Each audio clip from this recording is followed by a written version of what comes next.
to our Spooky Spider webisode. Today, we're going to create a spider, a black widow spider the size of my head, and also show you an incredible spider web technique and make our Spooky Spider special arrangement. Now, let's get started. First of all, let me talk about this little guy first and how I created him. He was simply created with a couple pieces of styrofoam. I used an egg shape and a smaller ball. I painted those with flat black spray paint. Then I used a wood pick to connect them together. I also made the legs out of chenille stems, just grabbing 2 of the chenille stems and twisting them together. Then we can form the foot on one end and then make the bend up a little bit higher. Then we're able to glue those directly in using our pan melt glue. You'll notice that I used my hot glue gun to apply a little hourglass shape on there and then painted it black as well. Now we're going to add a little extra spark to that because now it's great. Orange and black aren't the only 2 colors that we use for Halloween. We're incorporating purples now, and we're also incorporating chartreuse green. So we've got a great color palette to work with that. So rather than spray this on, I want to apply it with a great little tool like this. It's easy to create and it's fun too. Simply take a chenille stem, wrap it around the end of a wood pick, and I've got a great little tool for applying glue or also applying paint. So in this case, I'm going to spray a little bit of my Olive Bright on my chenille stem, and then I can brush that right on that little hourglass. Just gives it a hint of that coloration so it shows up a little bit more. Wouldn't it be great if my arrangement had spider webs on it? And you know, we're all used to getting webs that happen when we create a silk flower arrangement, and it's pretty much an accident. But now we're going to purposefully use that technique to create something fun and creative for our Halloween arrangement. I'm going to take a cube of styrofoam.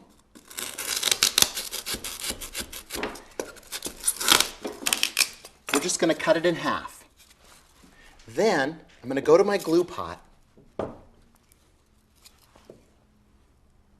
and brush a little bit of the glue onto my cube.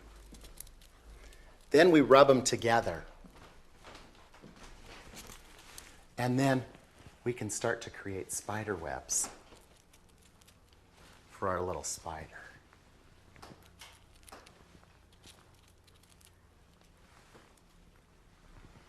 That's a great technique to create spider webs, and we can use it on any Halloween arrangement. But now, let's get on to our Spooky Spider project. Today, we're going to create that using an Artesia sphere. Our Artesia sphere has been float soaked. We're also going to use some of the great Florigene carnations in this Artesia sphere. This purple color is incredible, and it works so great for Halloween. You know, I had a subscriber that sent me a question last season about asking how to use a design knife properly. She was using a scissors and she felt that it wasn't good for her flowers, and so she wanted to know how to properly use a design knife so she wouldn't cut herself. It's really interesting because knives need to be sharp and we need to use them to cut the stems properly so they get good hydration. So the best way to think about it is, I have a football analogy. I know that's kind of crazy, but that's the way we work with it. We take our design knife, we lay it in our hand. Imagine the knife and our thumb forming goalposts. We also have our blade turned away from ourselves. When we wrap our fingers around it, the blade turns towards our thumb. Now the one thing we want to remember is we never want to move our thumb towards the blade itself. That's how we get cut. Instead, we want to use the pressure of the stem itself and turn it sideways and pull it towards us. Let me show you again. Just by bending that and pulling it towards me, I get that wonderful short angular cut that I need. That's really important. So we've got goalposts, we wrap it around, and we cut. Never bring our thumb towards the knife. Keeping our thumb and the knife stationary is the most important part. So, let's cut those a little bit shorter. We're going to go directly into our Artesia sphere. After you've worked with a knife for a while, you become used to how easy it is to use, and it becomes second nature. But it takes practice, and it's okay.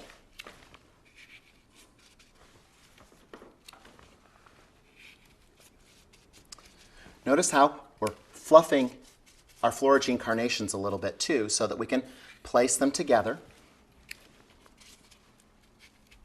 We're filling in our sphere. You'll also notice that I'm displacing some of the water inside my sphere. That's because my stems are taking up that room. And so it's forcing the water out of the sphere.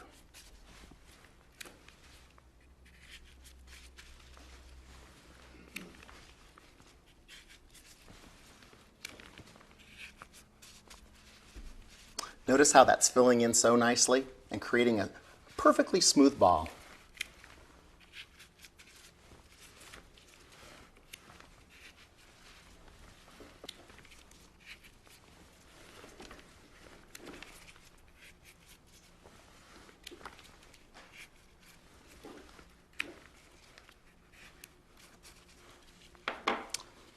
Now, this is going to be the body for our spider. I didn't need to fill in the base or the rest of my Artesia sphere because that's going to set on top of my cylinder container. All right, so let's get rid of these guys and get a few paper towels to clean up our water.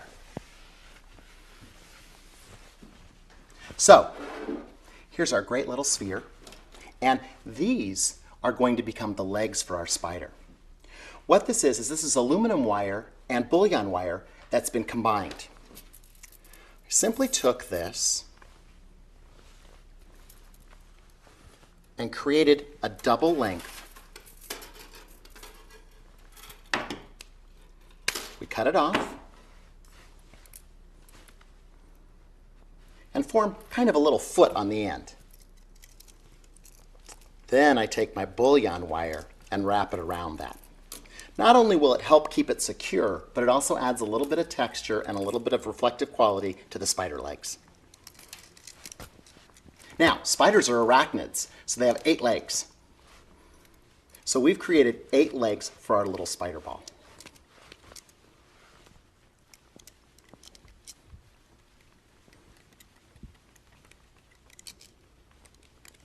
There. We've simply tied it together and we've got a leg for our spider. Now, we can take that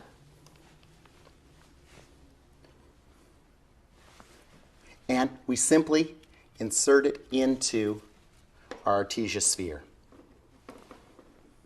We want to keep them kind of straight and bent at really cool angles because that makes them even spookier.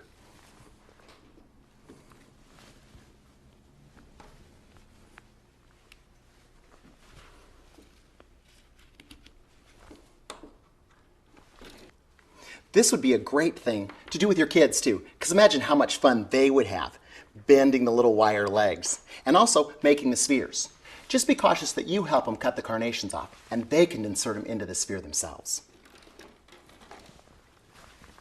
We don't want our little fun JTV fans using sharp knives.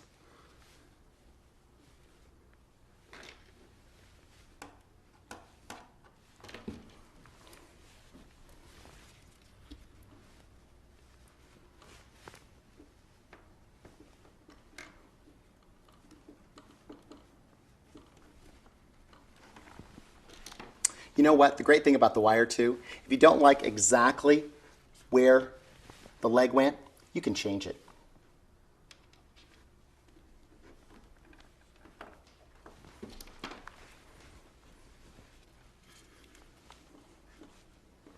Bending it down and giving its little foot a place to rest.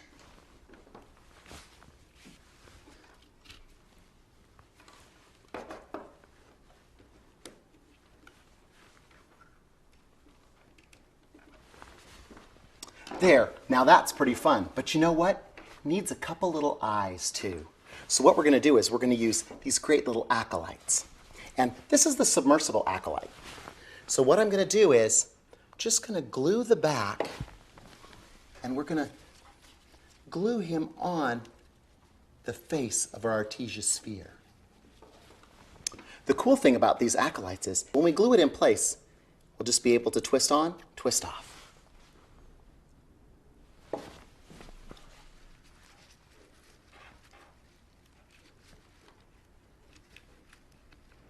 And twist on. Now let's check him out and make sure that we don't have any holes up front. We're also going to fluff our carnations just a little bit around there so that we make sure the eyes are kind of concealed. So there's our spooky spider for your creepy Halloween. So, what did we learn today? Well, we can have fun projects like this that are great even for kids. Imagine if you were an art teacher, how much fun this could be to create in class. That's the kind of things that happen here because we do unique creative things at JTV, and we want to make sure that you're always having fun with flowers. Halloween is the second largest holiday in the United States for decorating. So here at JTV, we're going to give you a double dose of Halloween magic. Next week, we're going to create a light-up door decoration that will impress everyone on your block. Until then, keep having fun with flowers.